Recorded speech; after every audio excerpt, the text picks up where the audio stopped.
Hare Krishna. Can you hear my voice? Am I audible?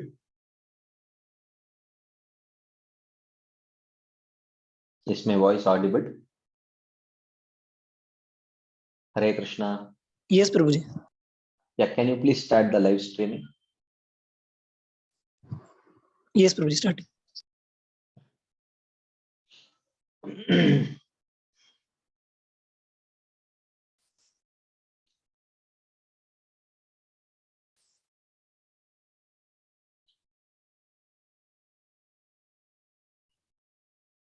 Okay. So while the live streaming is getting started, we will start. Namo Vishnupadaya Krishna Preshtaya Bhutale Srimate Bhakti Vedanta Swaminiti Namine. Namaste Saraswati Deve Gauravani Pracharine Nirvishesha Shunyavadi Paschatya Deshatarine. Jai Shri Krishna Chaitanya Prabhu Nityananda Shri Advaita Gadadhara Shiva Sadi Gaura Bhakta Vrinda. Hare Krishna, Krishna Krishna, Hare Hare, Hare Rama, Rama Rama, Hare Hare. Hare Krishna. So thank you all very much for joining today's session. We have been discussing from the book Bhakti Aloka by Srila Bhaktivinoda Thakur. And this is a collection of essays, 12 essays based on the 6 favorable and 6 unfavorable items for the practice of bhakti as given in the second and third verses of Upadeshamrita. So these were written in the form of essays for Sajjana Toshani by Srila Bhaktivinoda Thakur, and subsequently this was compiled in the form of a book by the name Bhakti Aloka, or Illuminations on the Topics of Bhakti by the Gaudiya Math. So in that we are in the last essay now, which is going to speak about the topic of sadhu vritti, sato vrittehe, the sixth of the favorable item, which means to follow in the footsteps of the previous acharyas. So we are going to discuss that, but in the meantime, probably there is some problem with the live streaming. Yeah, I mean, even if it's a problem, I think later they can upload in YouTube from the recordings. Anyway, it's getting recorded. Okay, so we were discussing on this topic of sadhu vritti. So following the footsteps of the previous acharyas. So Srila Bhaktivinoda Thakur starts this essay by telling that there are 2 types of sadhus: householders and renunciates. Okay, so sadhu are of 2 types, and vritti means occupation. Vritti also means inclination, that he will tell little later. So both will be discussed, right? So okay, recording is on, but live streaming is stuck up. That's okay, no problem. You can, in case if it does not start also, you can upload the video later. Hopefully that should work. Let's see. So he says that there are 2 meanings of the word vritti. One means occupation, which means propensity is one and lifestyle is another. Propensity means one's nature or swabhava. So that is one meaning of vritti. Okay. So he says that the natural propensities of the living entities dharma. In the Srimad Bhagavatam it is said that praya swabhava vihito nrinam dharmo yuge yuge veda drigbhi smrito rajan pretya cheha cha sharma krit. It says that, O king, this is the 7th canto, Narada Muni speaking to Yudhishthir Maharaj. He says, O king, those in the knowledge of the Vedas in every age say that in every age an occupation according to one's nature generally brings happiness in this life and after death. So occupation should be according to one's nature. This is favorable in the regular Varnashrama system, and this is favorable for Bhakti also, like we saw last time, right? So by passing life in one's natural occupation, one can attain devotional service free from the modes of material nature, which means there will not be lot of disturbance in one's practice of devotional service if one is engaged in an occupation according to one's nature, right? So like that. So otherwise one will fall into irreligion and be unable to make gradual advancement. So it is said in Srimad Bhagavatam further, Vritya Swabhava Kritaya Vartamana Swakarmakrit Hitva Swabhavajam Karma Shanayad Nirgunatamiyat.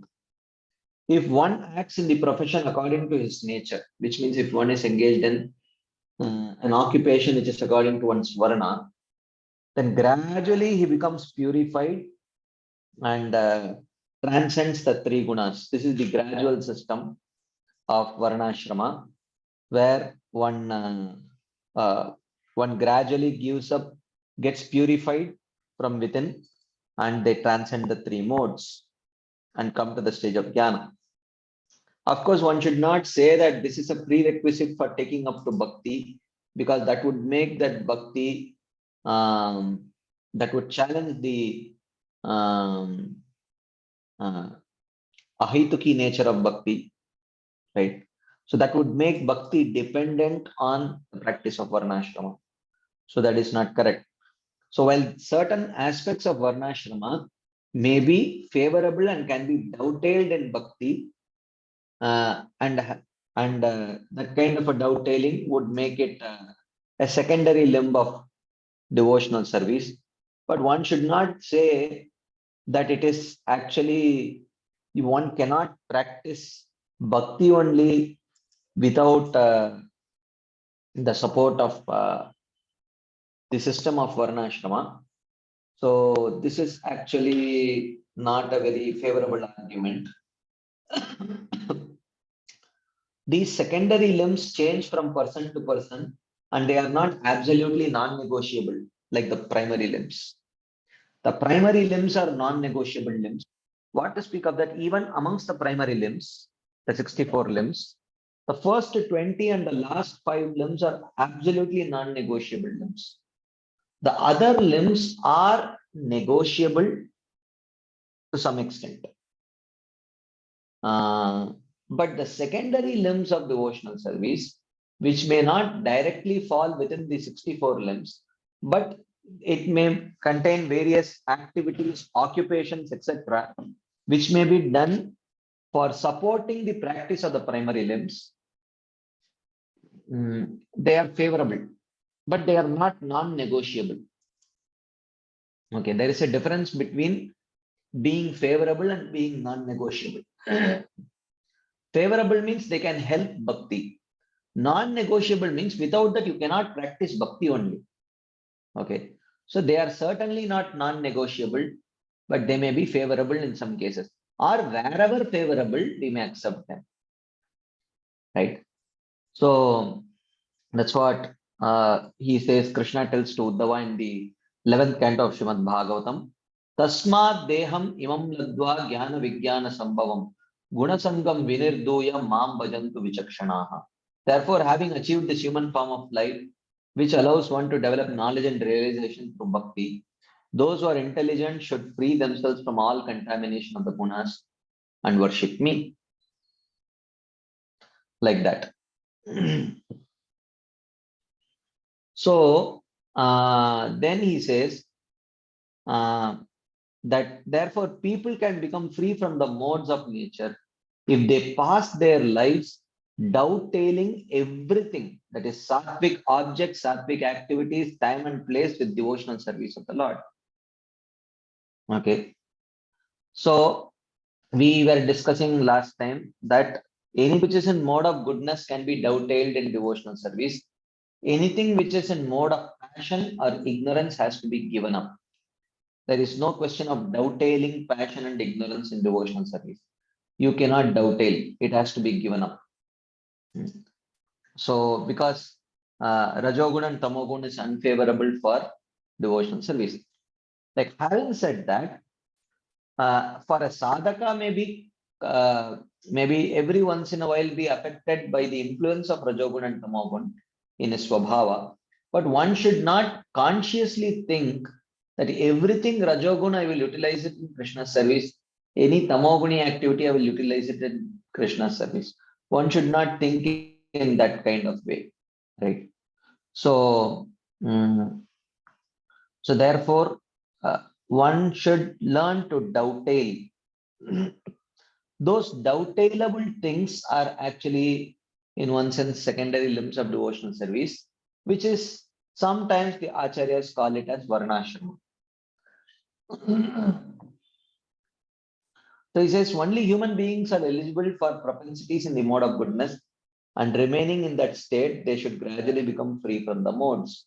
So which means gradually, to transcend the mode of goodness, we have to first, to transcend the three modes, first we have to transcend the two modes, the two lower modes.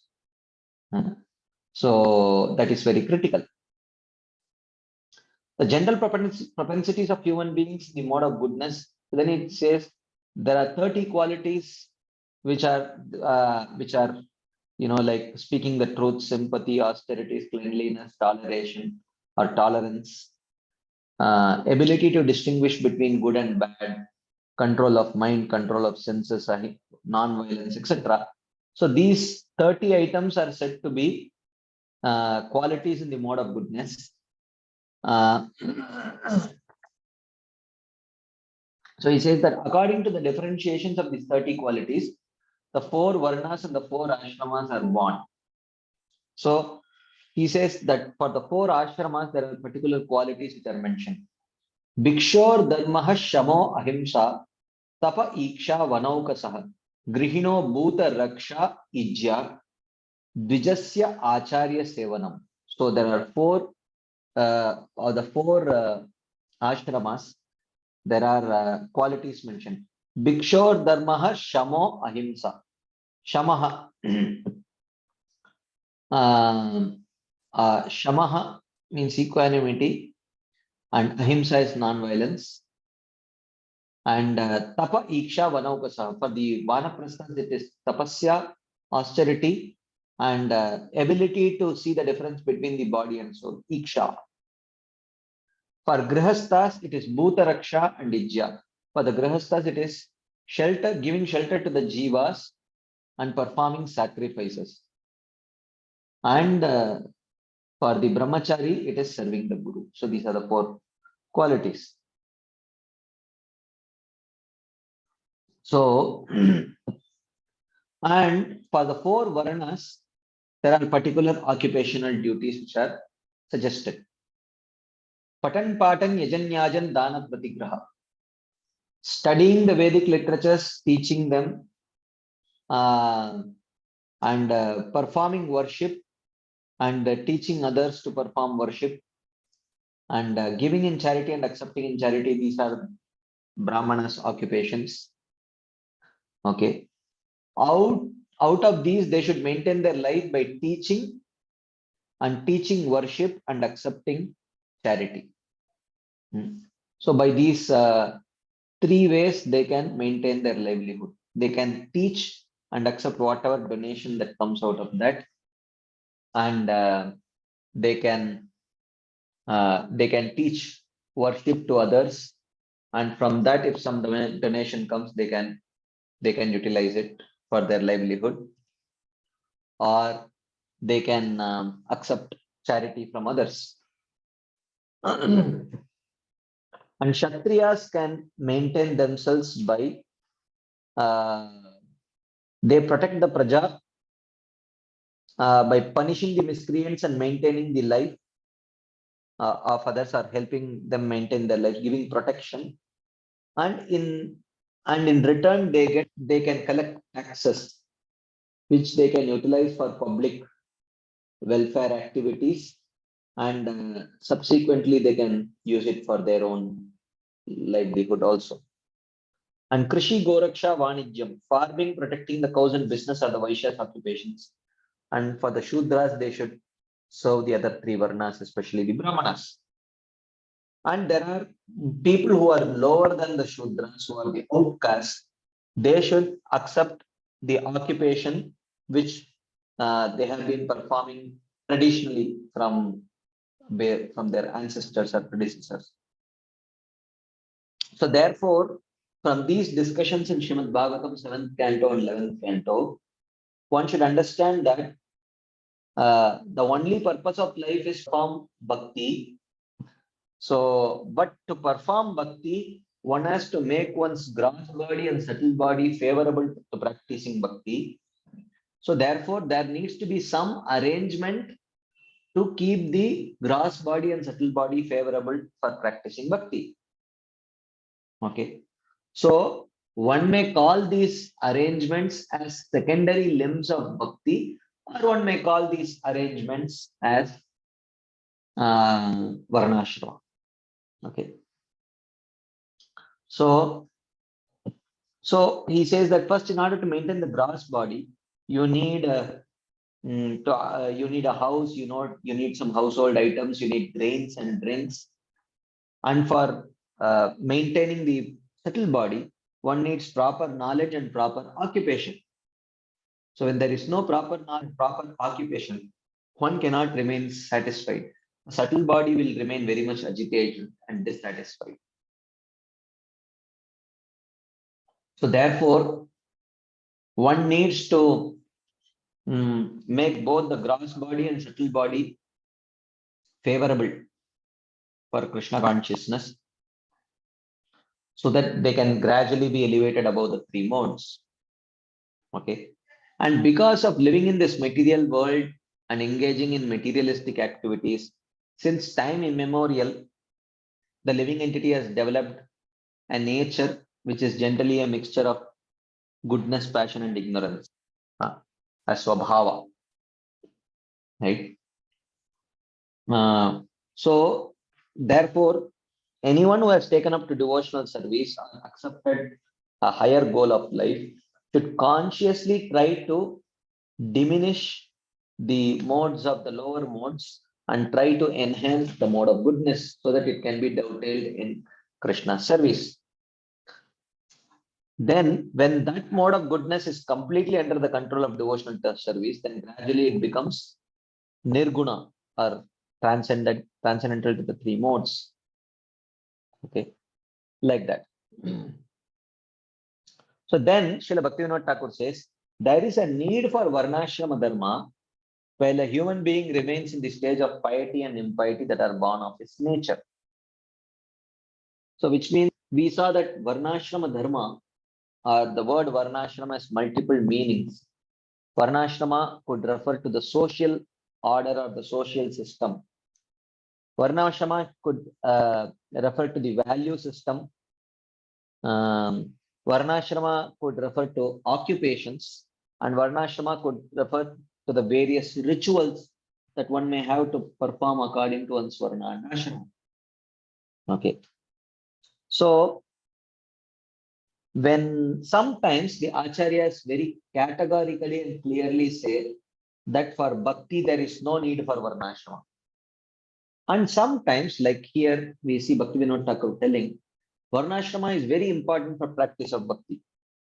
So these two statements may seem to be completely contradictory to each other, but one should understand the context and the way in which the word Varnashrama is used. So when we talk about Varnashrama needs to be accepted, Varnashrama needs to be accepted, we generally talk about aspects of the social order, social system, which may be favorable for Bhakti. So we don't whimsically reject them. Or occupations. Occupations according to one's nature is favorable for devotional service also. So therefore, we do not whimsically reject them. We may accept, right?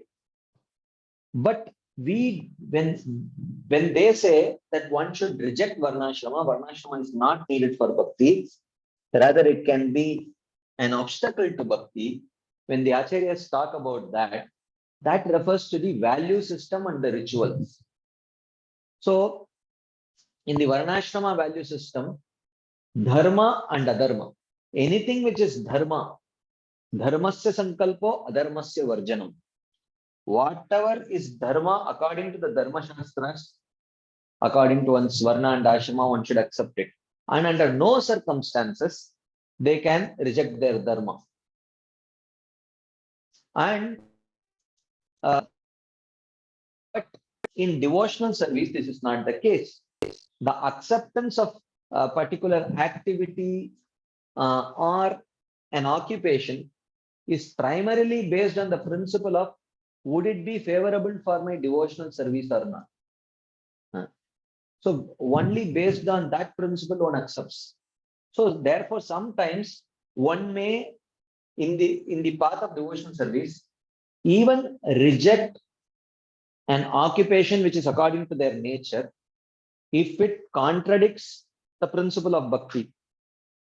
Like if that if that devotee's spiritual master wants him to do something else, which may not be according to his nature, but still one should accept it because that principle of, oh, it is according to my dharma, so I have to accept, that has to become subordinate to the principle of bhakti, right?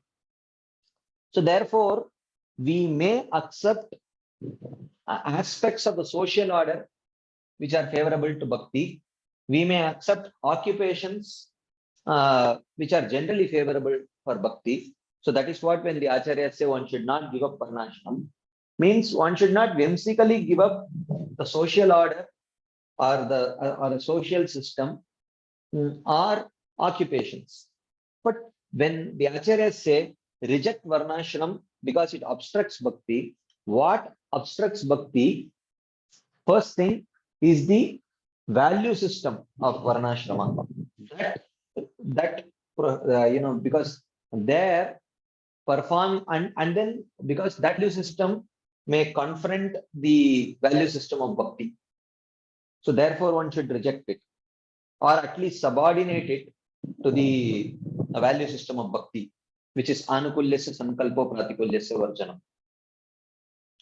And also rituals, the ritual part of varnashrama, where there are non-negotiable rituals which the participants of the 4 varnas and 4 ashramas have to do. We don't generally accept those rituals unless something is absolutely not taking our time away from the performing the primary limbs of devotional service, or sometimes if we may want to publicly perform them in order to set the right example for others who may not be on the path of devotional service. But otherwise, in terms of the rituals and value system, we do not accept. In terms of the social order or the social system and the occupations, we may accept. So, and generally they are favorable. So therefore, whenever the Acharya's varnashram is needed, they talk about these 2 aspects of occupations and social system. And whenever they talk about need, it is never in the mood of being non-negotiable. It is generally in the mood of being favorable. So if you make it non-negotiable, only the limbs of devotional service are non-negotiable. So if you accept the limbs of varnashrama to be non-negotiable, then they have become limbs of bhakti actually. But very clearly, Srila Rupa Goswami says, varnashrama is not a limb of bhakti. Right? So therefore, the only non-negotiable items are the limbs of bhakti. So anything which is not a limb of bhakti can never be non-negotiable when it comes to devotional service. Okay. So then Srila Bhaktivinoda Thakur talks about the famous conversation between Ramananda Rai and Shri Chaitanya Mahaprabhu, where Chaitanya Mahaprabhu asked Ramananda Rai, okay, Ramananda Rai, tell me what is the process for achieving the supreme goal of life? And Ramananda Rai says, oh, practicing varnashram. And Chaitanya Mahaprabhu says, oh no, eho bahya, aage kaho aar. This is just an external thing. Give a higher conclusion like that, he says. And what is the purport of what Sri Chaitanya Mahaprabhu said? Srila Bhakti Vinod Thakur says, Chaitanya Mahaprabhu meant that, O Ramananda, Varnashrama dharma is meant to regulate the gross and subtle bodies. If someone is satisfied only with that, without engaging in devotional service to Krishna, then he does not gain anything. Therefore, although the process of Varnashram is the only means of purification for a conditioned soul, still it is external. Okay. So, but Chaitanya Mahaprabhu, by calling it external, one should not think that he has asked us to reject or discard Varnashrama dharma. If that would have been the case, then he would not have instructed many of his disciples and followers, some of them to get married, some of them to accept sannyas and all that. And he himself would not have accepted sannyas and performed the grihastha duties. So therefore, he says, as long as one remains in this material body, the system of Varnashram dharma must be followed. Like we saw, system of Varnashram dharma must be followed means, but it should remain under the full control and domination of Bhakti. This is the most important thing. So when some of the aspects of Varnashrama are accepted, but completely subordinated to the principles and the value system of Bhakti, then those limbs actually become secondary limbs of Bhakti only. So some aspects of Varnashram, like the occupation and the social system, when accepted in the mood of Anukulyasya Sankalpo, under the value system of Bhakti, when some actions of Varnashram accepted under the value system of Bhakti, then those actions are no longer Varnashrama, even though you may call them, but it is actually a limb of, it is considered to be a secondary limb of devotional only. Varnashram dharma is like the foundation of one supreme occupational duty. When one supreme occupational duty is matured and one achieves his goal, then the process is gradually neglected.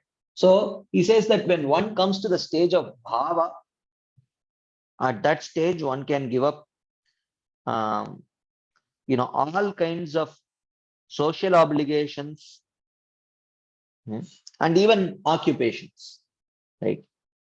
So like that. So this is where we discuss, this is where we ended our discussion last week. So before we start today's discussion, if there are any quick discussion points, comments, questions, anything anyone would like to share as add, you can please go ahead.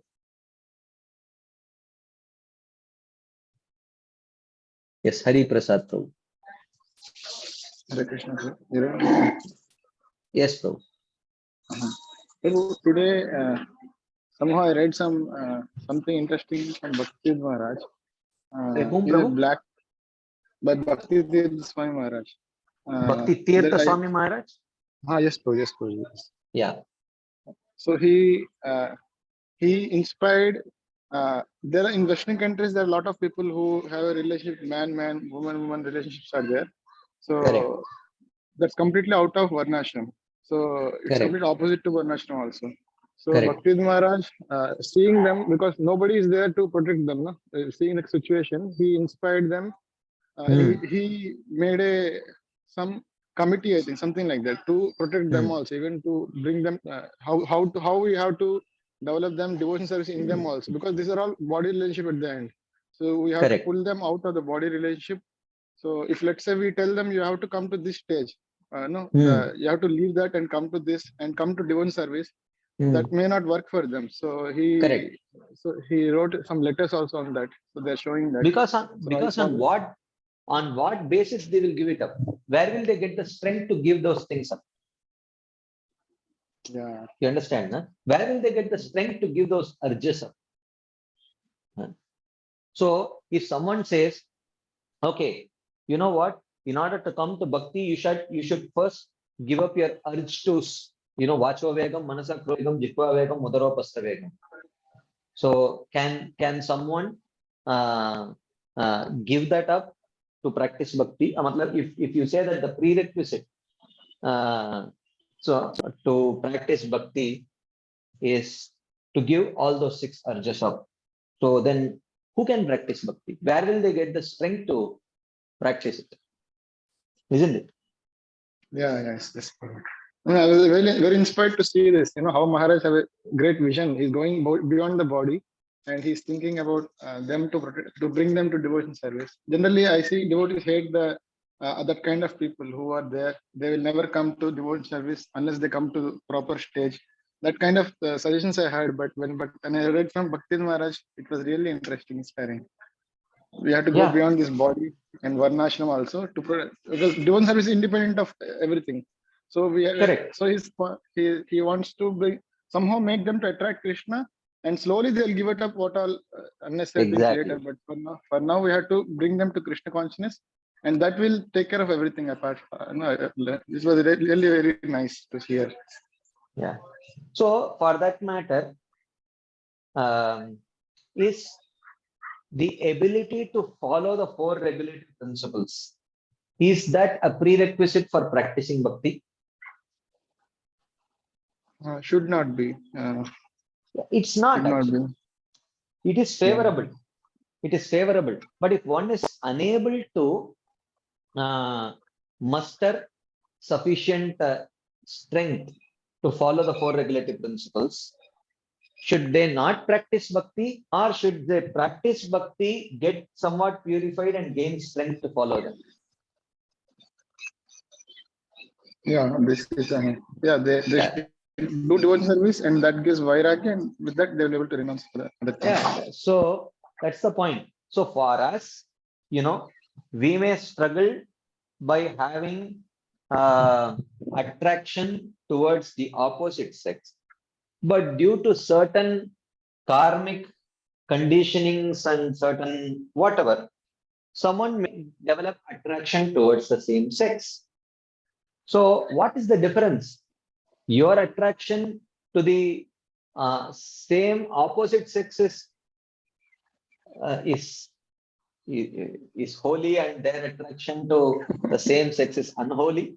I mean, it's all said and done. Yours is also a desire for sense gratification. Theirs also is a desire for sense gratification. So just that due to certain karmic conditionings and certain upbringings, it might have taken a very perverted form. But nevertheless, if you say that, that is, you should give it only, then you should practice bhakti. Then how they will practice bhakti? How they will give it up? Where they will get the strength to give that up?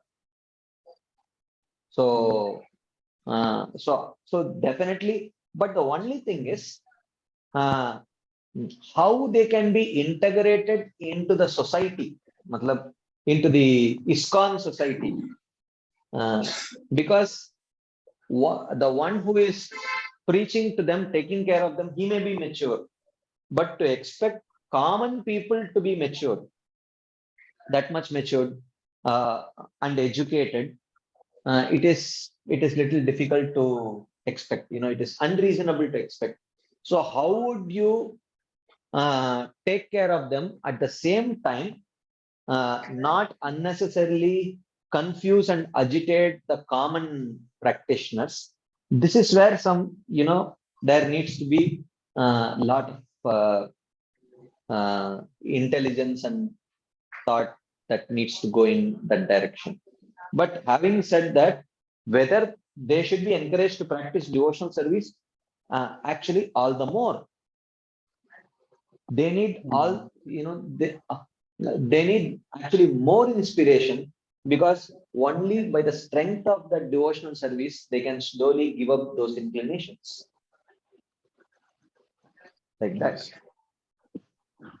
Yeah, but before sharing. Okay. So there is Sachiprantu. Prabhuji, that's not Prabhuji. Please accept my humble Please accept. Yes, ashram, in Varnashram, ashram where the Krishna is the center. Is that my understanding is correct, or whenever we say Grahastha ashram, that means that Krishna is in the center. Is that understanding is clear? Because so if that understanding is clear, how does Graham Prabhu, how your they voice will is get breaking. purified? Are you traveling now? No, Prabhuji. Because your 1 minute, internet is Prabhuji. poor. Because there is your voice is breaking in Now it is between. clear. Now it is clear. Little better, Prabhu. Okay. So Prabhuji, I am asking you how did Graham they will get purification by remaining grahastha life? Yeah, a Grahamedi's purification actually does not happen tangibly, because if there is no worship of Krishna, then that is Tyaktva Swadharmam Charanambujam Harer Bhajan Apakvo Atapate Tato Yadi Yatra Kabadram Abud Amushakim Kovarta Abdo Abhajatam Swadharmata. So what does a person who may perfectly practice the Varnashram duties but does not worship the Supreme Lord, what does he gain? Meaning he does not gain anything. Like that. Yeah. Okay, okay. Thank you, Prabhuji. Thank you so much. Hare Krishna. Mother Gail.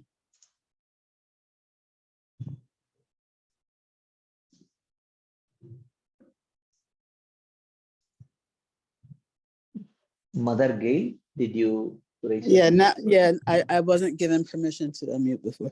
Yeah, so just I needed clarification on your conversation with, I think it's Hari Prasad Prabhu. When he brought in the example of Bhakti Tirtha Swami having, so was he didn't see that it was possible to have people eliminate their desires for the opposite sex immediately. So then, because that would not be practical, then what was his solution? Encourage Instead? them to practice from wherever they are. Practice Krishna consciousness and gradually allow purification to happen, and then they can give up their propensities. But that's for all of us. I mean, I think I missed the point. What was special in this particular case? In this particular case, people with such kind of propensities, they are most certainly out of varnashrama. They cannot be part of any varna or any ashrama, because those propensities they cannot be integrated within the varnashrama system. Oh, okay. So we're talking about people attracted to the same sex. Same sex. Yeah. Oh, okay, Yeah. okay. That's what I missed. Okay, Prabhu. Thank you. Right. Okay. Mohit Prabhu. Hare Krishna, Prabhuji. Pranam. Can you hear me, Prabhuji? Hare Krishna, we can hear Prabhuji. you, but your voice is not very clear. I think your internet is poor. Prabhuji, I have two questions, Prabhuji. Can you hear me? I have two questions, Prabhuji. I think you have typed your question in the chat box. Is it the same question? Yes, Prabhuji. One question is this, and second question is this, that you said Bhakti. Second question also you can type, Prabhu. Your voice is breaking. Thank you, Prabhuji. Thank you. Yeah. Okay.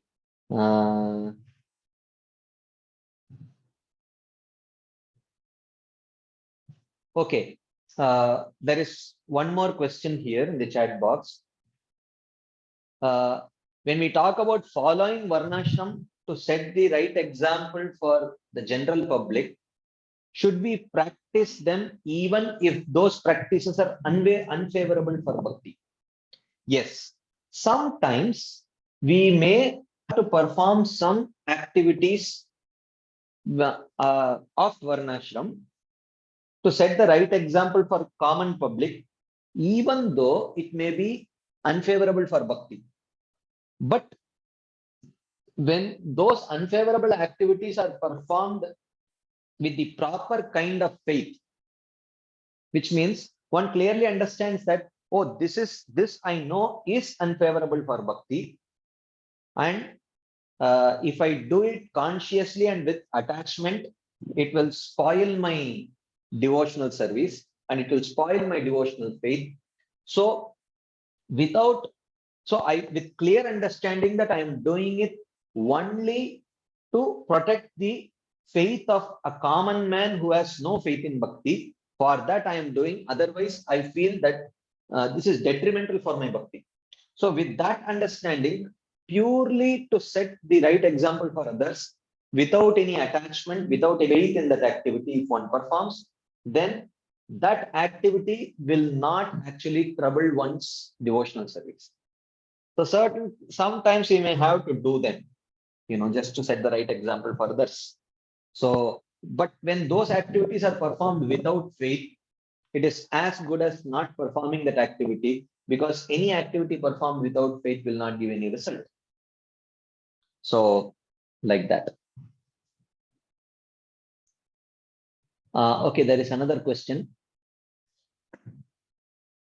Sattva Guna, the 30 qualities look like similar to transcending the three modes like Dasyam, Sakyam, Sarala, distribute food equally. What is the difference between both of them? At which stage do we develop Sattva Guna? What is the difference between Sattva Guna and transcending the three modes? Well, one transcends the three modes completely only when one develops a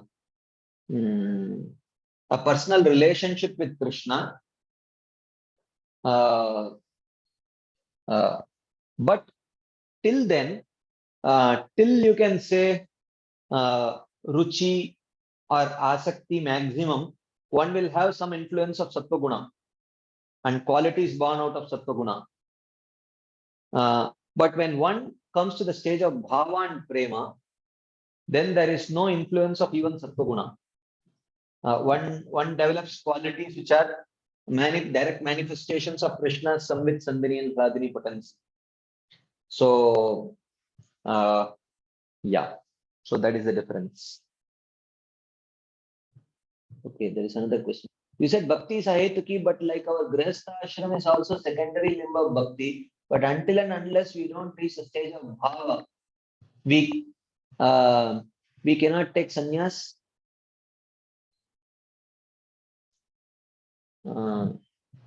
So is Bhakti dependent on Varnashrama Dharma? How is it ahetuki? Well, sannyas is not a part of Bhakti. Whether you take sannyas or not, sannyas still comes under the limb of Varnashrama only. So whether if you reach, so therefore sannyas, to take up the sannyas is bhava a prerequisite. Well, the point is sannyas is not a part of bhakti only. So in our system, this whole sannyas was introduced by Srila Bhakti Siddhanta Saraswati Thakur only as a preaching tool. That's all. So sannyas is only for preaching. So otherwise, in the traditional Vedic society, sannyas is given only to those whose heart is completely freed of material desires. But those kind of rules were not set either by Srila Bhakti Siddhanta Saraswati Thakur or Srila Prabhupada or any of Srila Prabhupada's god brothers, because sannyas was accepted only as a preaching tool in a society where there was a lot of respect for sannyasis. So naturally, if you give some people sannyas, then people will become more inclined to hear from them. So just to make people hear from them, Prabhupada gave sannyas. That's all. Or Srila Bhakti Siddhanta Saraswati Thakur gave sannyas. It has nothing to do with bhakti at all. Okay. So, but now, certainly, ISKCON Sannyas Ministry is ensuring that apart from the ability to preach, certainly they are giving sannyas to people who are very much advanced also spiritually, because that is very important. So people may get attracted to sannyasis, but when they get attracted to the sannyasis, they should naturally have the ability to give that shelter also. But still, having said that, even in today's ISKCON, is the qualification for sannyas complete purification of heart, atyantiki anartha nivritti? No, that is certainly not. So therefore, for us, the sannyas standards according to our bhakti are very different in comparison to the sannyas standards in the traditional varnashrama system. So for us, in the path of bhakti, at least in the Gaudiya Vaishnava line, sannyas is just sannyas is just actually a preaching tool. That's all. So that way, it is not really connected to the traditional sannyas. Okay. Let's now start discussing today's part. So here, Srila Bhaktivinoda Thakur continues. We are still in the conversation between Ramananda Rai and Sri Chaitanya Mahaprabhu. In the last half of the verse quoted by Srila Ramananda Rai, it says, Vishnur Aradhyate Pantha Nanyat Tattosha Karanam, which means one should know that without following the process of Varnashrama Dharma, a materialist has no alternative to pass his life favorably for the service of the Supreme Personality of Godhead, Vishnu.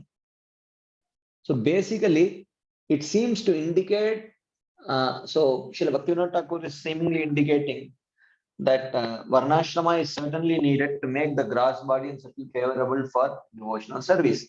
But again, we have to understand what he exactly means is not the value system of Varnashrama, not the rituals, but more of the social system and the occupations. That actually makes one's gross body and subtle body favorable to practicing devotional service. This is the only way to achieve the life of a devotee. Human beings are divided according to their nature into the following divisions: Brahmana, Kshatriya, Vaishya, Shudra. Sankara means Varna Sankara, and Antyaja. So there are the 4 Varnas, and outside that are the Varna Sankaras, who are mixed caste. They are considered to be fallen, but even fallen than them are the Antyajas. They are outcasts. Even though the system of Varnashram is not clearly present in some countries, still it exists in a seedling form. Okay. Certainly, the society is divided into divisions, even though it may not be very sort of very clear, but nevertheless, in a vague form, it is still there. According to one's nature, he develops his occupation and accordingly his means of livelihood. Right? Naturally, some people accept occupations according to their nature, and then through that they achieve their livelihood. By accepting the livelihood and occupation of us, one meets with misfortune. Because they'll not be able to, in the long run, do it properly. What to speak of misfortune? It especially obstructs one's devotional service. But birth is not the only criteria. The only criteria is one's nature. So one should certainly accept or try to accept an occupation according to one's nature. So in Srimad Bhagavatam, it is said, 7th canto, Yasya yad lakshanam proktam pumso varnabhi vyanjakam yad anyatrapi drishyeta tat tenaiva vinirtishet. So he says that Yasya yad lakshanam pumsaha.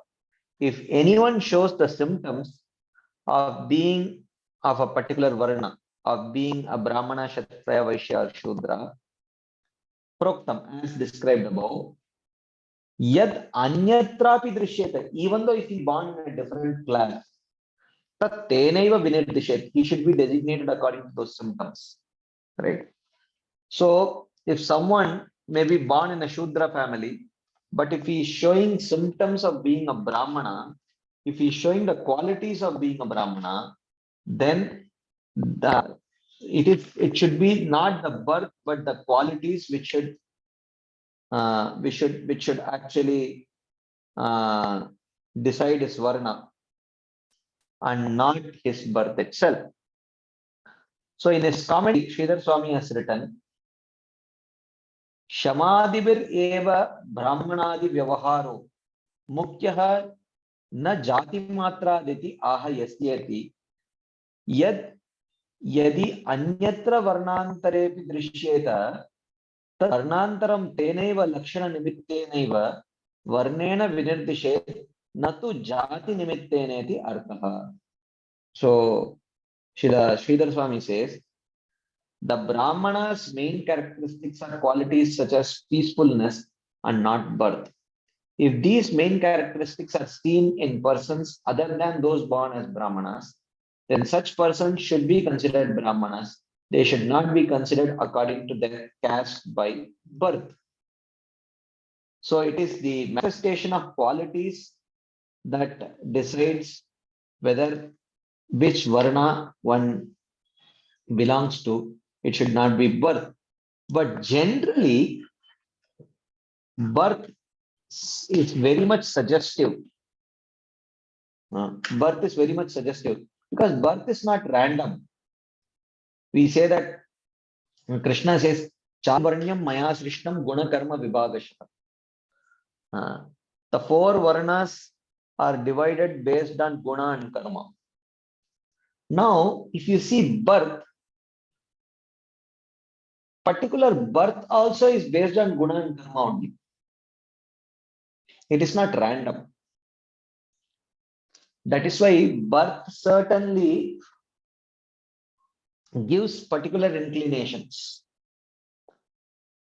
Then further, if through samskaras, janmana jayate shudraha, samskarat tu bhaved dvija. So this verse is often misunderstood. It's not that everyone, people take this verse sometimes to mean everyone is born with the tendency of a Shudra only.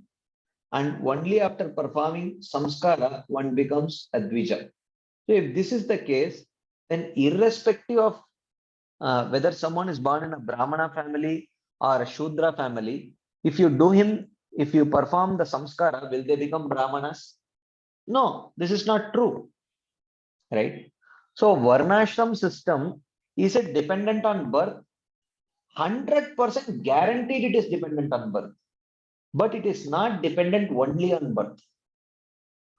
So when Prabhupada says, one's Varna is not based on birth, what it means is it is not just based on birth, but birth itself is not random. Birth to a particular parents is certainly based on one's guna and karma that one has accumulated in one's past life. But subsequently, that has to be watered and nourished to appropriate samskaras. So if those samskaras are not performed, then those qualities which they developed through their past life will not be nourished, and therefore they will, due to the lack of opportunity for those qualities to blossom, it degrades to a lower quality and they remain Shudras.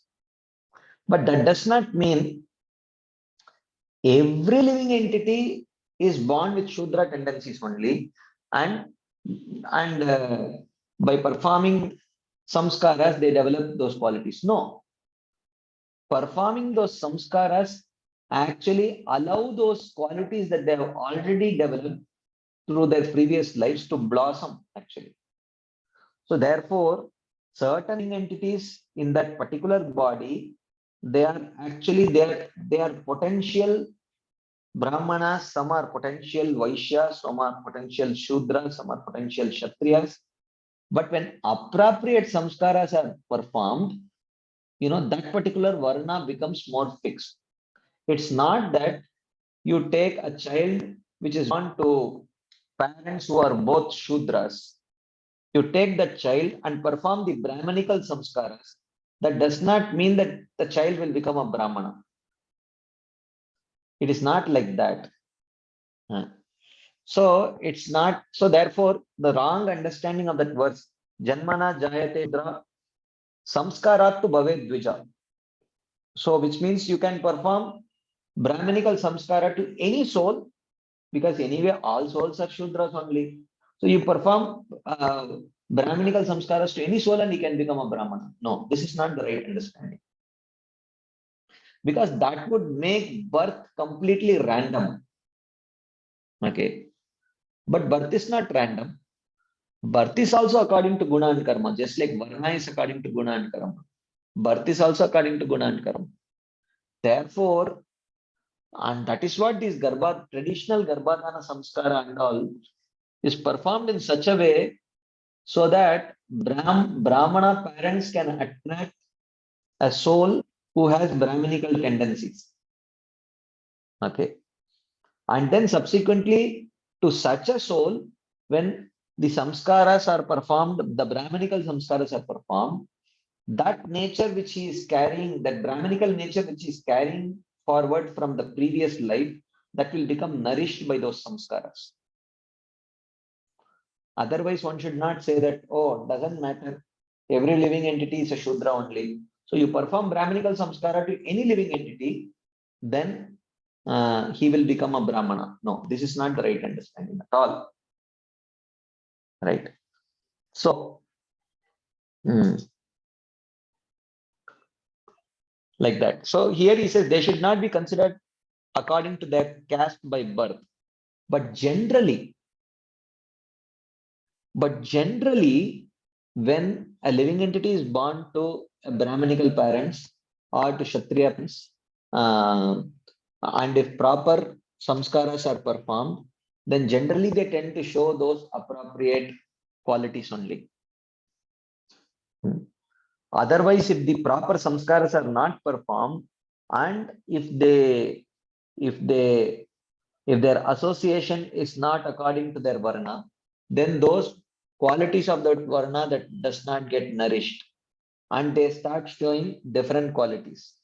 So then in that case, they should be their varna should be decided based on the qualities that they show and not necessarily according to their birth. But generally, of course, in today's day and age, the parents themselves, may not be of the same varna, or even if they are of the same varna, those varna may not be completely fixed. It may be only 20% fixed, 30% fixed, because of the lack of samskaras and lack of proper association and lack of proper occupation. So therefore, everything is hodgepodge in today's day and age. Right? So,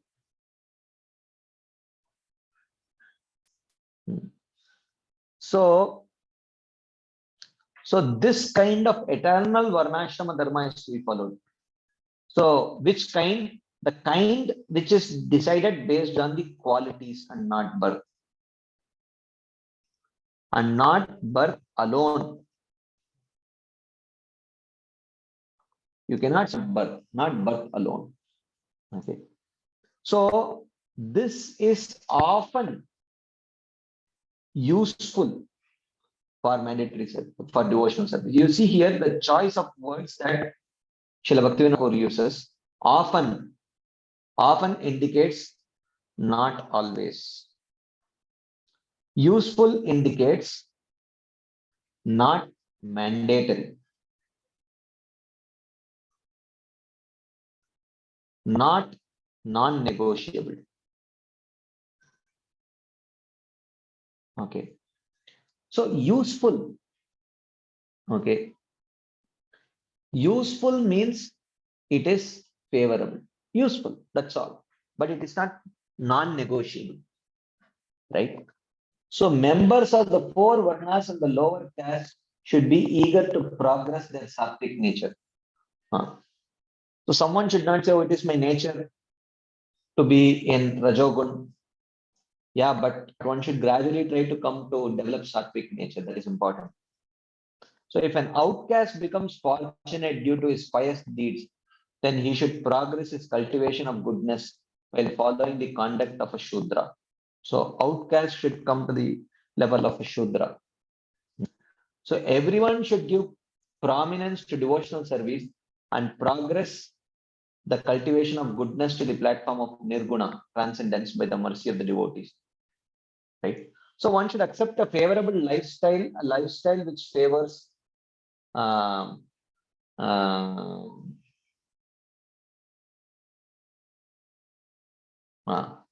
so lifestyle should be favorable to Krishna consciousness. And favorable means what? In mode of goodness. Because mode of goodness, anything in mode of goodness, whether it is food or activities or anything, can be dovetailed in Krishna's service. Anything which is in Rajoguna or Tamogun cannot be dovetailed in Krishna's service. Okay. So these are the stages of Sandharma. With devotion, the member of any Varna is considered the best of the Brahmanas. Without devotion, the life of a Brahmana fixed in goodness is useless. Okay. If devotion is there, anyone can come to the stage of Brahmana.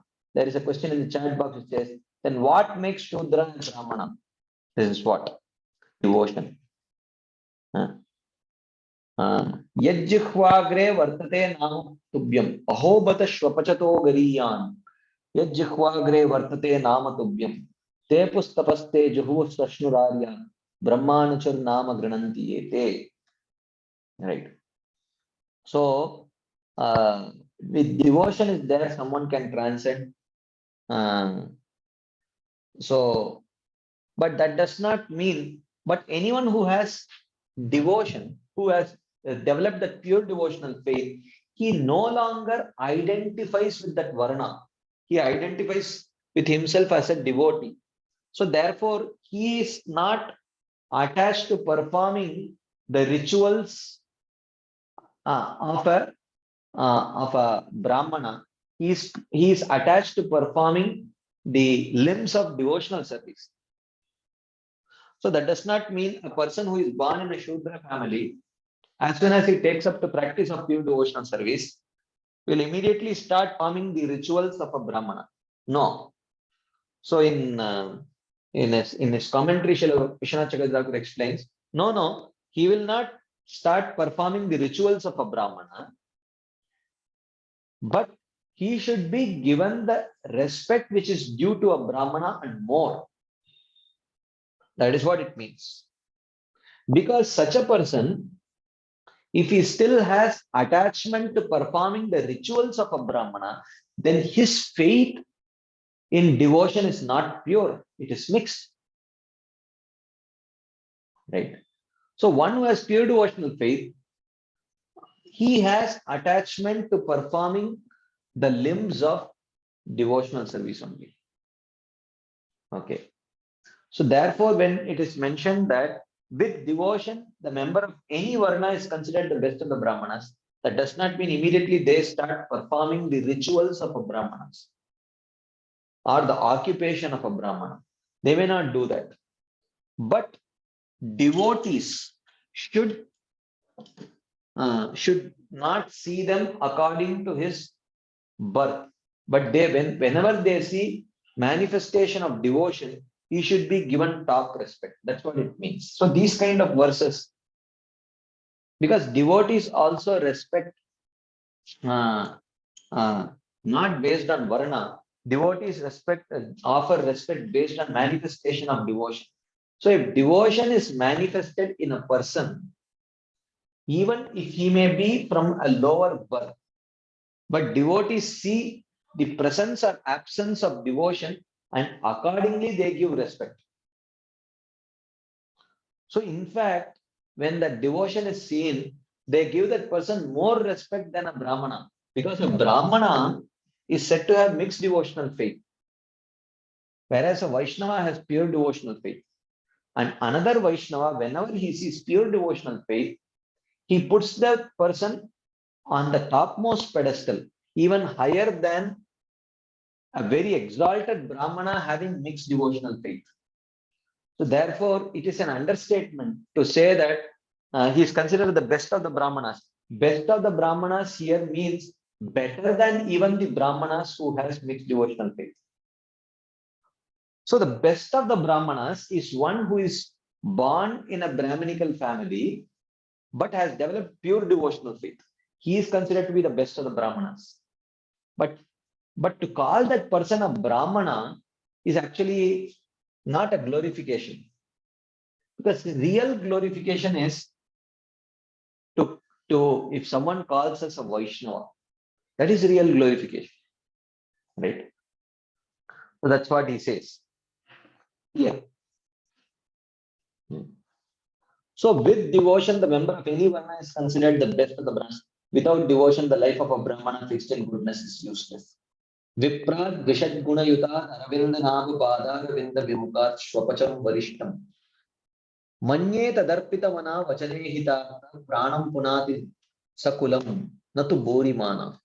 Prahlad Maharaj in one of his prayers, he says, one may be a Brahmana endowed with all the good qualities.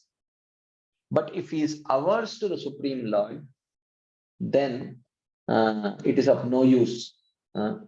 Rather, a Chandala who is a dog eater, if he has devotion, he should be considered to be better than the Brahmana who has all the good qualities. But he may not have devotion. Okay. So he says, for example, let us consider the statement. So Narottam Das Thakur in Prema Bhakti Chandrika, he says, Mahajanera yei panta tate habba anurat purva para kariya vichara. So he says, I will be attached to the path chalked out by the previous and later Mahajans. Okay. So here he says that the most important thing is whether one has devotion or not. So here he is quoting Srila Narottam Das Thakur's teachings, where he says that Mahajanera yei panta tateha ba anurata purva apara karya vichar. I will be attached to the path chalked out by the Purva Mahajans and Apara Mahajans, the previous Mahajans and the later Mahajans. So the Rishis and the Mahatmas who have taught conduct before the appearance of Chaitanya Mahaprabhu are counted amongst the previous Mahajans. So who are the previous Mahajans? The Rishis and Mahatmas who appeared prior to Chaitanya Mahaprabhu are Purva Mahajans. Okay. The conduct seen in the Mahajans after the appearance of Sri Chaitanya Mahaprabhu is the conduct of the later Mahajans. So after Sri Chaitanya Mahaprabhu, the conduct of the later Mahajans is superior and should be adopted. So which means after Chaitanya Mahaprabhu, so starting with the Goswamis, they are our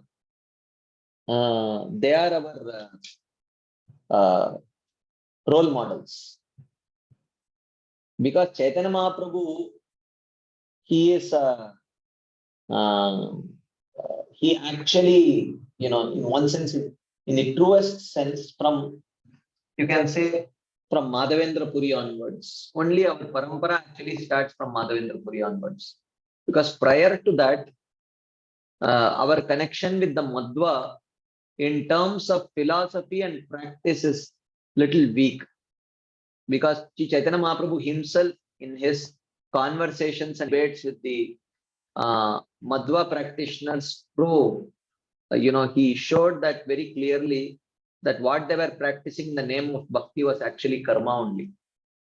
So it was not at all pure devotional service.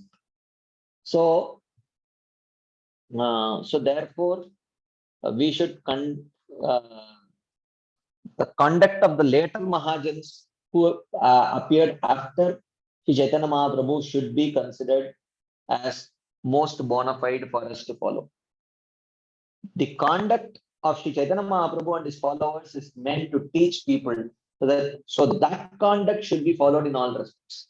So for us, the most reliable authorities for what we should practice, for our praxis, are the Apara Mahajans, those who appeared after Sri Chaitanya Mahaprabhu, or Chaitanya Mahaprabhu and after him, they are considered to be the most reliable, that Mahajans that we should accept.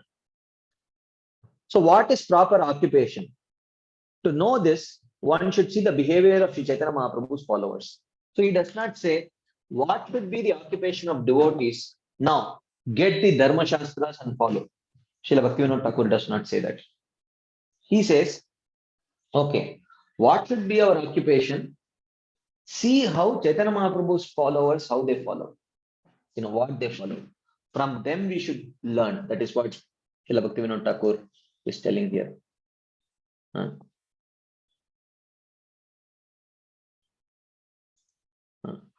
So he says, as far as possible, I will try to briefly compile them in this essay. First, I will write about the behavior and occupation of the Grihastha as found in the character of Sri Chaitanya Mahaprabhu and his devotees. So, first he says, there are two types of Mahajans. He says Grihastha and Darshians. He says, first, he is telling that I will tell about the occupation of the Grihastha as seen in Sri Chaitanya Mahaprabhu and his followers or the devotees. Okay. So he says, as a support for his devotional service, a householder should find a suitable wife.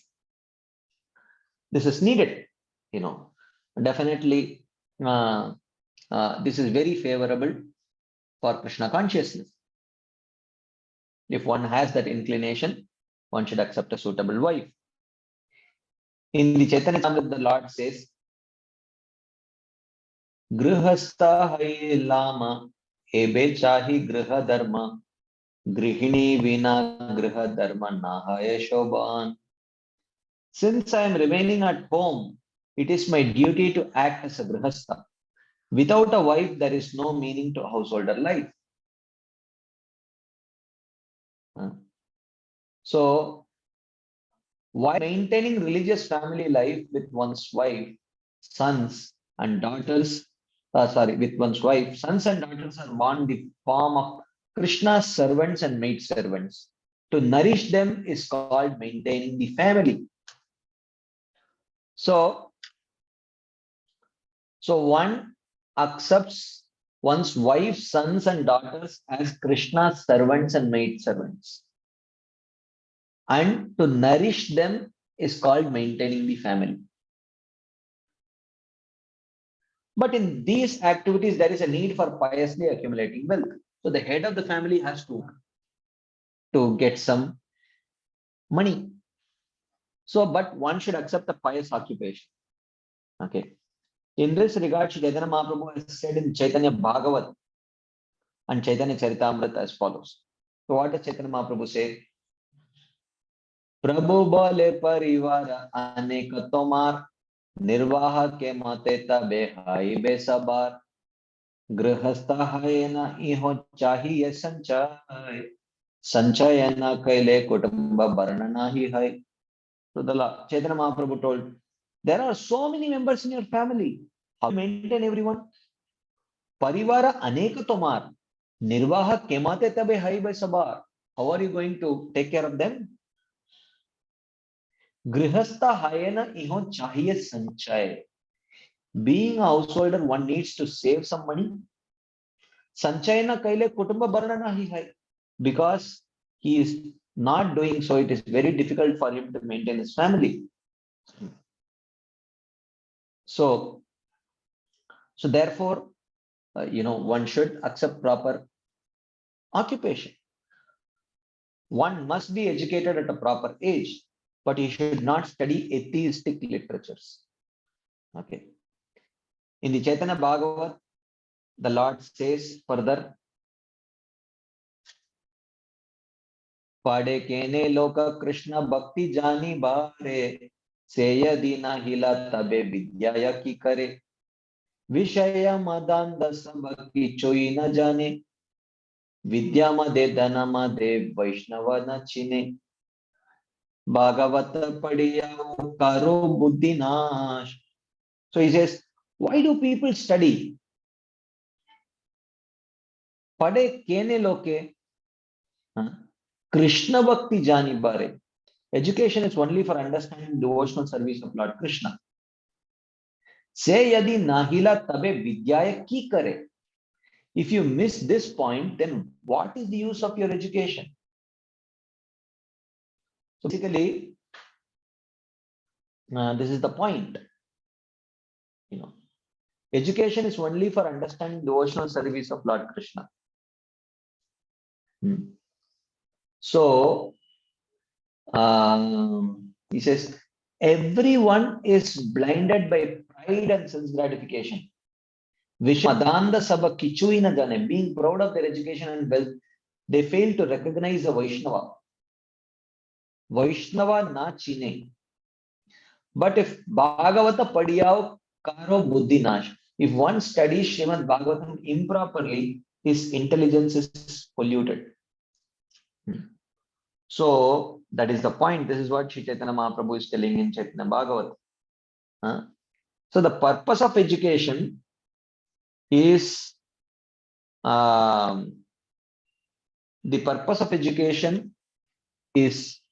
only for understanding devotional service to Krishna. So if we miss this point, then what is the use of education? So ultimately, but that does not mean we stop studying all subject matters. But while studying all the subject matters, we should not give up the devotional value system. Whom do we value? What do we value? So we value Vaishnavas, we value their association, we value their Sangha. So no, by our mundane education, we should not develop disrespect towards the Vaishnavas. That is what it means. So it's not that by mundane education one becomes blinded by pride and sense gratification. And then being proud of their education and wealth, they fail to recognize the Vaishnava. That should not happen. Serving guests is the principal duty of a grihastha, and this is the Lord's instruction. Okay, so basically, if you see here, what is Sri Chaitanya, what is Bhaktivinoda Srila Bhaktivinoda Thakur teaching here? He is teaching what should the grihastha Vaishnavas do? What is their duty? What is their occupation? How do you understand this? Okay, he says the means of understanding this is actually through seeing the associates of Sri Chaitanya Mahaprabhu. Only through the associates of Sri Chaitanya Mahaprabhu one can understand.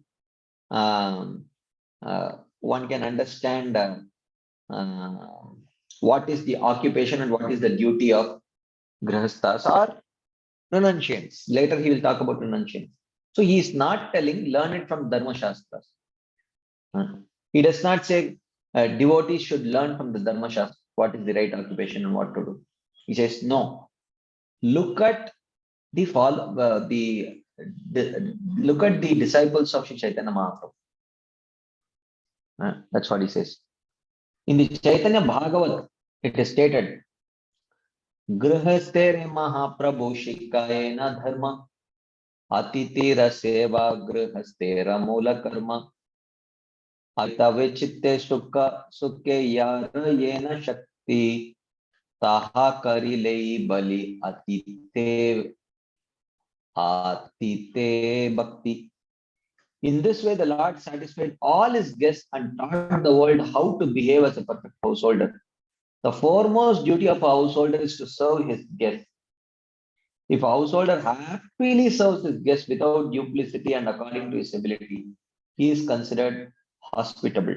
So, this is what Chaitanya Mahaprabhu taught. The main duty of a grihastha is Atiti Dharma. Hospitality. Taking care of guests. This is very critical aspect. A grihastha should act with simplicity in his dealings with people. He should not allow any kind of cheating or duplicity in his heart. In Chaitanya Bhagavat, the Lord says, Ataeva grihemi Krishna bhajagiya kuti nati parihari ekantahaya. Therefore, go back to your home and worship Lord Krishna with full attention and give up all duplicity. So when one's ordinary dealings or in one's occupational dealings with others, one should give up kutinati, means duplicitous behavior. Okay. So this is what Chaitanya Mahaprabhu teaches to grihasthas, right? So, what are the various things that he says about grihasthas? Okay. So let us try to this thing. Okay. First thing that he says, one should learn from the followers of Sri Chaitanya Mahaprabhu. This is the first thing. Okay. And second thing he says that find a suitable wife. This is very important. Otherwise, one may move in the direction of adharma, adharmic, unfavorable living. Okay. Like that. So if one has inclination or desire for a companion, then one should accept a legal wife. Not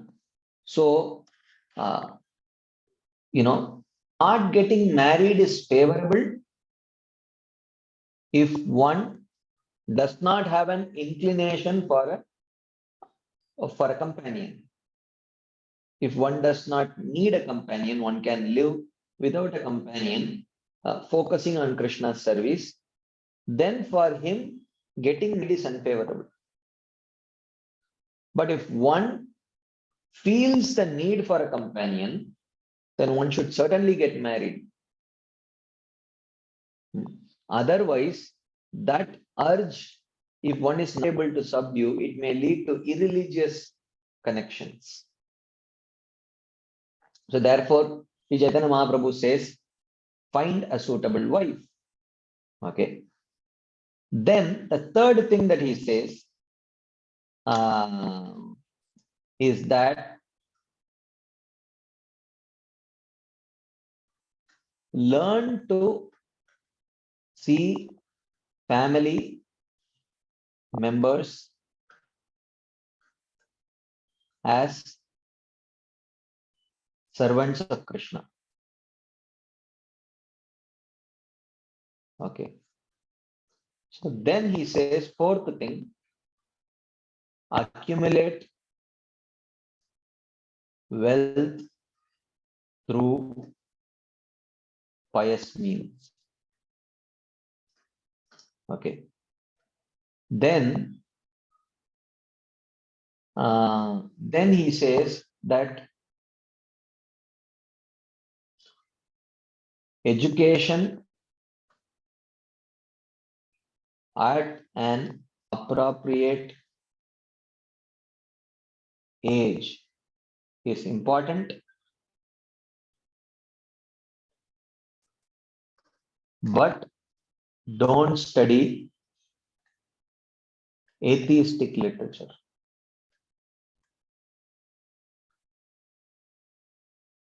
Okay. Okay. Then that is the fifth point that he says. And then in the sixth point, he says, Atiti Seva is very critical for householders. Okay. Then the seventh thing that he tells for Vaishnavas, especially householders, is actually avoid duplicity in occupational and ordinary dealings. Okay. So he says, it is the principal duty of a grihastha to serve senior person. So the eighth principle that he says is serving senior members. Okay. In Chaitanya Charitamrita, the Lord says, Grihastha haya kariba pita matar sevana ihate tushtaha ben Lakshmi Narayana. Later I shall become a householder and thus serve my parents. For this action will very much satisfy Lord Narayana and his wife, the goddess of fortune. So the Lord says, yeah, Pita Matar Sevana, serving senior members is very important, householders. And by that, the Lord becomes pleased. So the eighth principle that Chaitanya Mahaprabhu teaches the householders is serving senior members. Then, a householder should take the principles of renunciation to heart, but he should not simply dress as a renunciate. So this is the ninth principle. Cultivate internal renunciation. Okay. As stated in Chaitanya Charitamrita, Stira hanya gare yao naha vatul krame krame pae loka bhava sindhu kul markata vairagya kar loka dekhaiya yata yogya vishaya bunja anasahaya antare nishta kar bahya loka vyavahar achirata krishna tomai karibe uddhar. Stirahanya gareyao naho vatul. Stirahanya, please cool down, and go home. Don't be mad. Don't be a crazy fellow. Krame krame pai loka bhava sindhukul. By and by, gradually you will be able to cross the ocean of material existence. Don't be impatient. Just go home right now. Huh? You should not make yourself a show bottle devotee and become a false renunciant. Markata vairagya nakara loka dekhaiya. Just to show off to people. Don't accept this kind of renunciation. Yata yogya vishaya bunja anasakta hanya. For the time being, enjoy the material world in a befitting way and do not become attached to it. Which means whatever comes of its own accord, accept it, but don't become attached to it. Okay. Antare nishtakara bhakya loka vyavahar. Within your heart, you should keep yourself very full to Krishna. But externally, you may behave like an ordinary man. Achirata Krishna tomai karibe uddar. Thus, Krishna will very soon be pleased and deliver you from the clutches of Maya. Okay. So, therefore, this is what is Chaitanya Mahaprabhu telling Raghunath Das Goswami. Return home, be patient, wait for the right time. Internally, you develop renunciation, and externally, you act like an ordinary man. And the 10th point that he tells for the householders is that a householder is duty bound to work for the benefit of everyone. Okay. Be duty bound to work for everyone's benefit.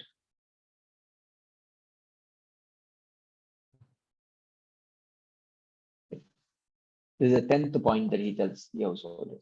In the Chaitanya Charitamrita, the Lord said, Bharata bhume haila manushya janmaya janma sartaka karikara para upakar नाच गाओ भक्त संगे कर संकीर्तन Krishna nama upadeshita re sarvajan.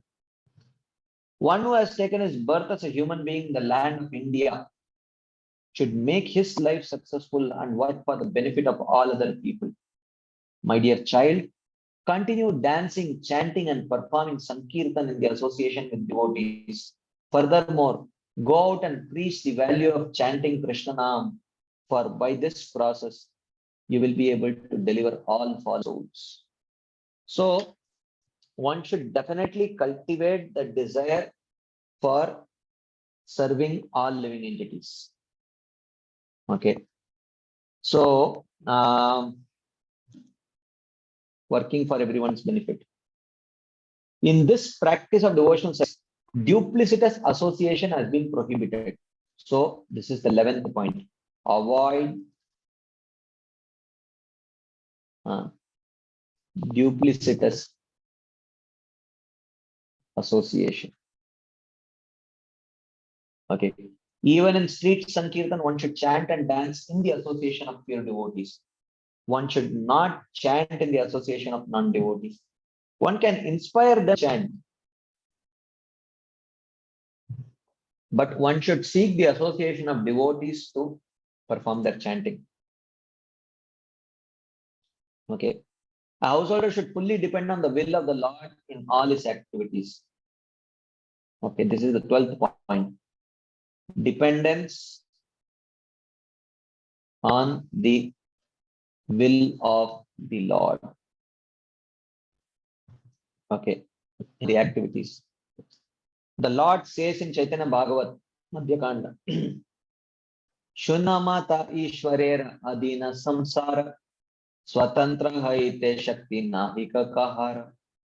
Listen, my dear mother, the whole world is under the control of the Lord. No one has the power to become independent. Okay, like that. Then the 12th point, 13th point. He says, a householder should cautiously give up the association of non-devotees, women, and uxorious people. Avoid association of non-devotees, women, and uxorious people. Uxorious people means people who are dedicated to enjoying in this material world. In the Chaitanya Charitamrita, the Lord said, Asat Sangatya Gaye Krishnava Achar Stri Sangi Eka Asado Krishna Bhakta Ar. A Vaishnava should always avoid the association of ordinary people. Common people are very much materially attached, especially to women. Vaishnavas should also avoid the company of those who are not devotees of Lord Krishna. This we discussed in detail in Sangatyaga. You know, there are Asat Sangha is of two types. One is association and attachment. Association is of two types, associating with the opposite sex and associating with non-devotees. And attachment is of two types, attachment to assets and attachment to prejudices. So in this way, Srila Bhaktivinoda Thakur rarely says that one should avoid both kinds of asat sangha, which includes the two types of association and the two types of attachment, like that. By following his prescribed duties, a Grihastha Vaishnava should accumulate wealth for his maintenance. Okay. So this is the 14th point that he said, that accumulate wealth by prescribed occupations and not sinful occupations. Okay. He should accumulate wealth by sinful means. Lord Nityananda Prabhu has stated in Chaitanya Bhagavat, Shunadvijayate kapataka kaili tui arayadina karisa sabanimumui parahimsa daka churi saba anachar chadagiya ihato nakariha धर्मपते गिया तुमी लहरी नाम तबे तुमी अन्येरा करीबा परित्राण. Yata sabadasyu chora dakiya aniya dharmapate sabare lao yao tumi giya. So Shri Nityananda Prabhu said, now listen carefully, O Brahmana. I will take responsibility for all your previous misdeeds if you do not repeat them. No more aggression, no more violence, no more looting or murder. Give them up forever. Lead a religious life and chant the holy names of the Supreme Lord. Then later you can also save others. Go and meet other dacoits and murderers and bring them to the path of pure religious life. Like that Nityananda Prabhu is telling.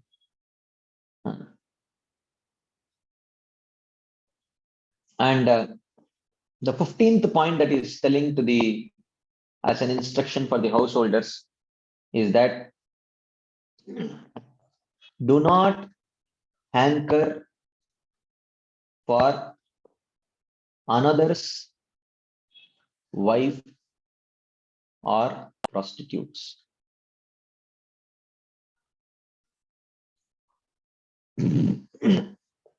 A householder should not hanker for another's wife or prostitutes. This is exhibited in the Lord's dealings with Krishna Das in Chaitanya Charitamrita. Gosai Rasangera He Krishna Dasa Brahmana Vattatare Sahataha Hailadana Stridana Dekhaya Tara Loba Jana Maila Arya Sarala Viprera Buddhina Shakaila. His Jagana Mahaprabhu was accompanied by his servant Krishnadas. He was a Brahmana, but he met with the Bhattataris there. With women, the Bhattataris allured the Brahmana Krishnadas, who was simple and gentle. By virtue of their bad association, they polluted his intelligence. The Lord protected the Brahmana from the woman's clutches by pulling him by the hair. The words Sarala Vipra mean a weak-hearted young Brahmana. He is a real householder who chants 100,000 names every day. So this is the 16th point. Importance of chanting a fixed number of names. This is the next point that he said. Pure devotee should accept prasad in the houses of such grihastha, which means one who chants 64 rounds. If someone is not chanting 64 rounds, you cannot accept food in their house, of course. I mean, then you will remain hungry all the time. Better you only chant 64 rounds and cook every day. But the principle is very clear. In the Chaitanya Bhagavat, the Lord said, Prabhu bale jan laksheshwar bali kare, pratidin lakshana mayi grahana kare, se janera nama ami bali laksheshwar, tata bhiksha amara nayai anyaghara. The Lord replied, do you know who is a Laksheshwara? He is someone who chants 1 laksha or 100,000 holy names every day. This is 64 rounds. I call such a person a Laksheshwara. I only take meals in that person's house, no one else.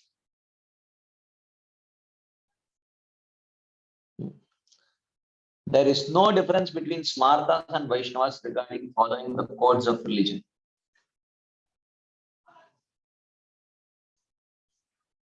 So, just give me a second.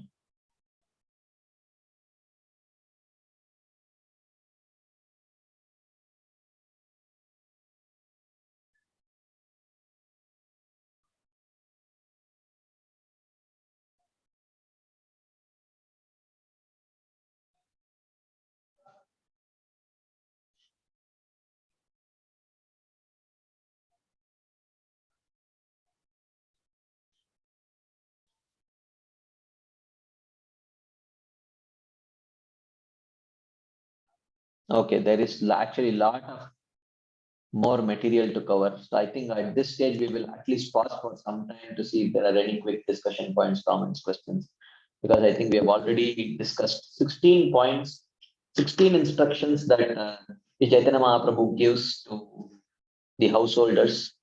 So I think let us pause for a while and see if there are any discussion points on this topic, and then we will move forward. Just give me 1 second. Give me 1 second. Where are we? How much have we covered today?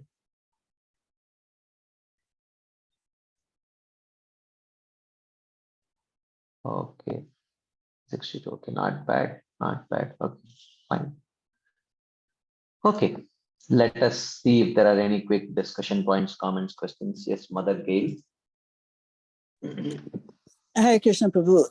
I think it was number 6 when you're going down the list. Can you repeat what number 6 was? If not, maybe it was 7, but I think it was 6. Let us see.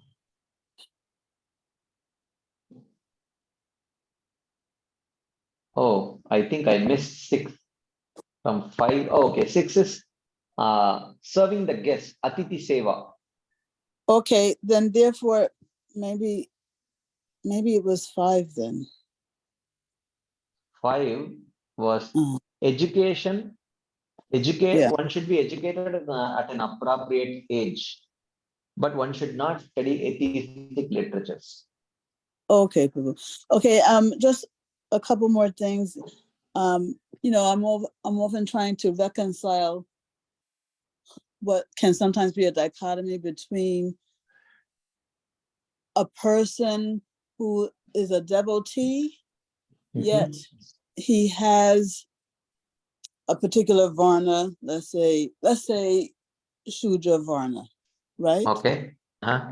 So when a person becomes a devotee, we no longer say that he is Shudra, Correct. right? Yeah. But that does not mean, though, that his body is no longer Shudra, right? He's only a person can be called Shudra only if he doesn't make that distinction between himself and his body. If a person thinks of himself as his body, then that person becomes Shudra or whatever the varna is. Is it like that? Well, this is where I think we discussed this last week also. One should understand the whether, so there is a difference between, you know, how do we know whether a person is in false ego or he is in true ego, but under the influence of past false ego, you know. Yeah. So that one should know. So even though there might be a very strong force of past false ego that is pushing the person in a particular direction, and he may think and act along those lines, especially when he is unconscious. I mean, not literally unconscious, but when he is not so conscious, right? So one may naturally, as an inertia, by the pull of that inertia, he may act on the platform. But when he becomes little conscious, he knows that now I am acting on the body platform and it is not so correct. So as long as that understanding is there, so definitely one may be a Vaishnava, but one may still have the past inclinations due to the past inertia that will still be there. So if he was brought in he was born in a Shudra family, and if he was brought in such kind of association and performing such occupations which reinforce that that type of false ego. Of course, a Brahmana is also a false ego designation only. A Shudra is also a type of false ego designation.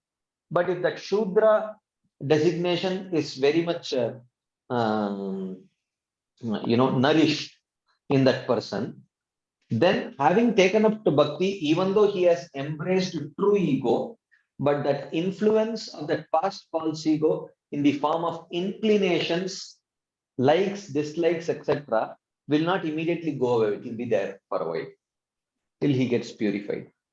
But still, it is inappropriate to call such a Vaishnava a Shudra Vaishnava or a Brahmana Vaishnava like that. That is inappropriate.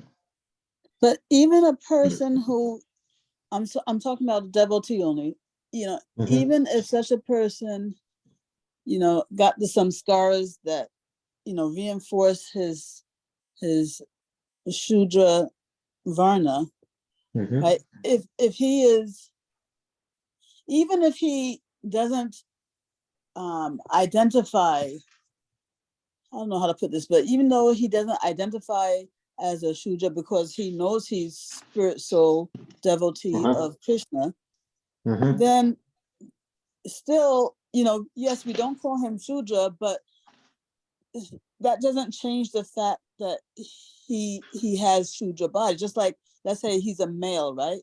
You don't stop being a male body just Correct. because you are a devotee. So True. isn't it True. along the same lines? Correct. So that is what we were discussing the other day, that one should not act as if, as soon as one gets the true ego, the influence of the past false ego vanishes immediately. It does not vanish. So one should be aware of that, and one should acknowledge it and act accordingly. So, doesn't mean that as soon as you understand that you are the servant of Krishna, then you no longer identify yourself as a male. You no longer identify yourself as a citizen of a particular country. I mean, that may not be your ultimate identity, but nevertheless, uh, that aspect of false ego is still there. So, therefore, we must acknowledge that, and we must be aware of that, and not act as if you take your passport and burn it, and those kind of, one should not start doing those kind of things. That is not needed. But one should also not act in ways which nourish that false ego. Yeah.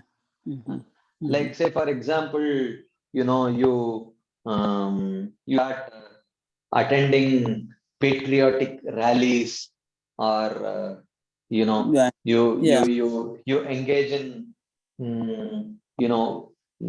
you become a some kind of take up to certain activism in terms of gender or race or things like that, like that. So because that is like reinforcing, while you may certainly acknowledge the inertia of the past false ego that we are carrying into the realm of bhakti, but there is one thing to acknowledge it, but there is a whole another thing to act in such a way that it reinforces that false ego. That we should avoid, actually. Yeah. And and obviously, once that the influence of that inertia is no longer there, then you can burn the passport, right? I mean, if it's it's not like useful for your devotional service, right? Well, I mean, unnecessarily, of course, if you burn your passport and if someone finds that you are illegally staying in a country, they may put you inside a prison. But anyway, it does not matter to you, because you can anywhere you may chant the holy names. So it does not really matter. And instead, it might help the prisoners. The prisoners may get your association, they may get elevated, like they imprisoned Haridas Thakur and the prisoners got elevated. But ideally, that is not needed. Why do you have to?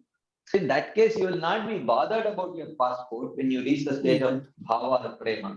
And but to actively take that passport and burn it is not necessary. I mean, it's No, not I really just meant necessary. that you're not, you're no longer, your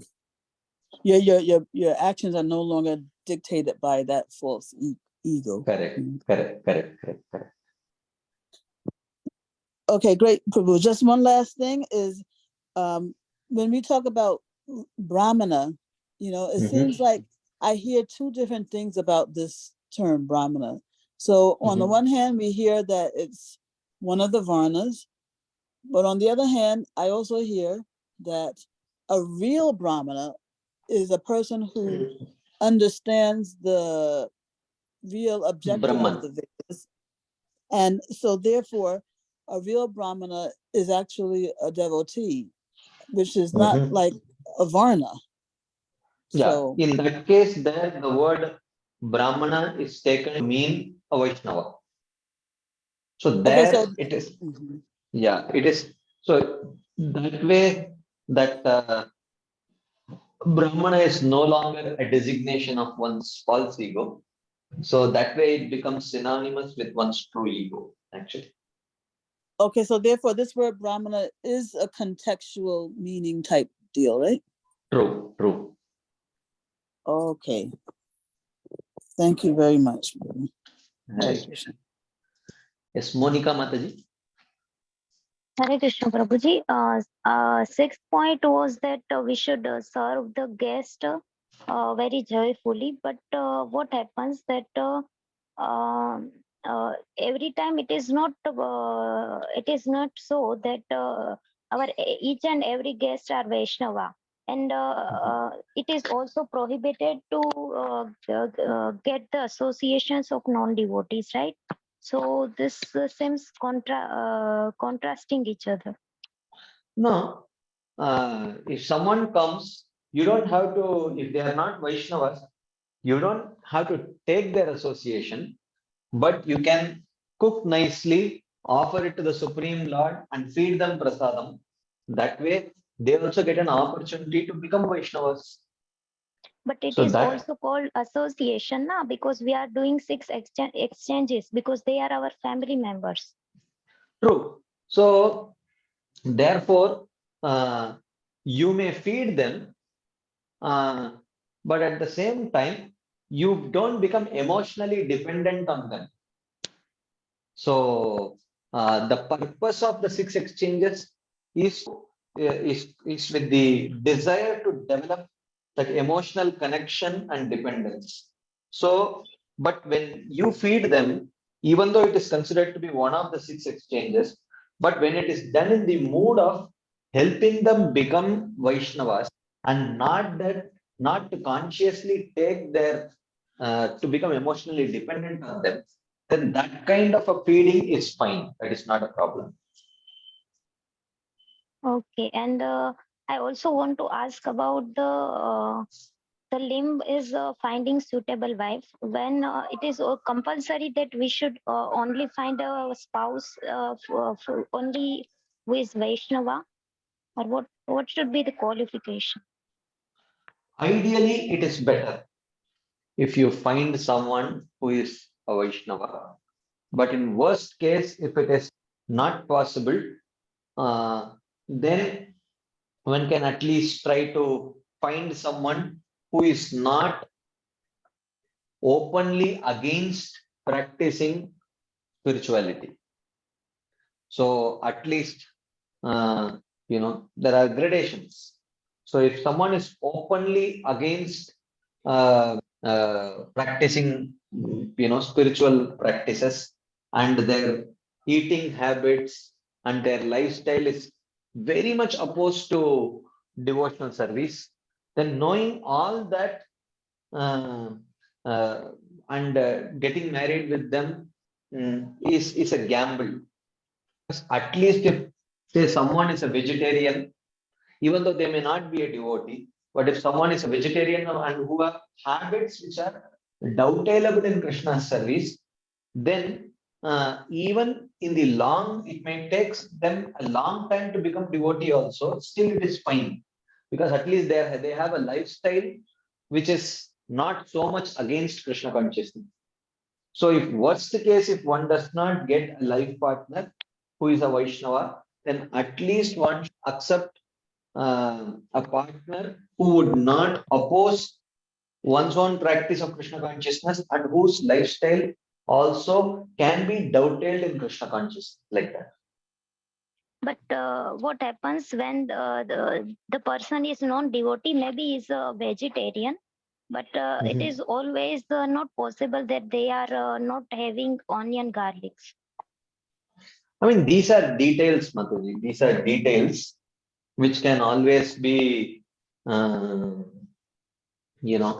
are actually forums, marriage boards and other such things in this thing where you may even get a devotee match who may be from your state, speaks your language, he may be of your caste. There are many such forums available in different temples. So therefore, one can always try to find someone who may be within their caste, within their speaking the same language from the same state, like that, but practicing devotees. Like that, one may try.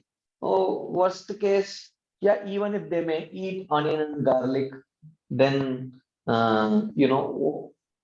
one has to see that then before marriage, you just share, what are your practices and tell very clearly, and then try to see how it can be adjusted in future, like that. So these are things, these are details which can always be discussed prior to the marriage, and with whoever is guiding you, you can always discuss these details and see how whether it can be adjusted or like that.